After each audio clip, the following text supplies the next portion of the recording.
গাইবান্ধার সাঘাটা উপজেলার বোনারপাড়া চৌরাস্তা মোড় থেকে কচুহাট পর্যন্ত জনগুরুত্বপূর্ণ রাস্তাটির দ্রুত সংস্কারের দাবিতে মানববন্ধন ও স্মারকলিপি প্রদান করেছে স্থানীয় জনসাধারণ।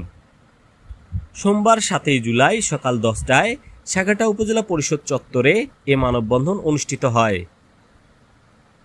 মানববন্ধনে বক্তব্য রাখেন উপজেলা জামায়াতে ইসলামের সাংগঠনিক সম্পাদক প্রভাষক এনামুল হক সরকার, বীর মুক্তিযোদ্ধা আজহার আলী, স্বেচ্ছাসেবক দলের সাবেক আহ্বায়ক শহীদুল ইসলাম বাদল, ইউপি সদস্য ইব্রাহিম খলিল, ছাত্রদলের সদস্য সচিব মিজানুর রহমান মৃদুল, ছাত্রনেতা আবদুল্লাহ সজীব, ফেরদাউস ও ব্যবসায়ী সাবু মিয়া।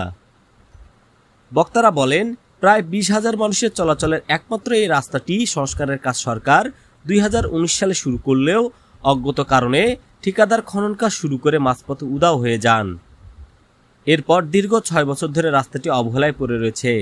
ফলে এই সড়কে চলাচল করা রিক্সা, ভ্যান, অটো, সিএনজি, মাইক্রোবাস চালকসহ সাধারণ মানুষকে চরম দুর্ভোগ পোহাতে হচ্ছে। বক্তারা আরও অভিযোগ করেন, স্থানীয় এলজিইডি কর্তৃপক্ষের রহস্যজনক নীরবতা পালন করছে, ফলে জনদুর্ভোগ আরও তীব্রতর হচ্ছে। পরে মানববন্ধন শেষে একটি প্রতিনিধি দল সাঘাটা উপজেলা নির্বাহী কর্মকর্তার মাধ্যমে স্থানীয় সরকার প্রকৌশল অধিদপ্তরের এলজিইডি প্রধান প্রকৌশলী বরাবর একটি স্মারকলিপি প্রদান করে দ্রুত রাস্তাটির সংস্কার দাবি জানান।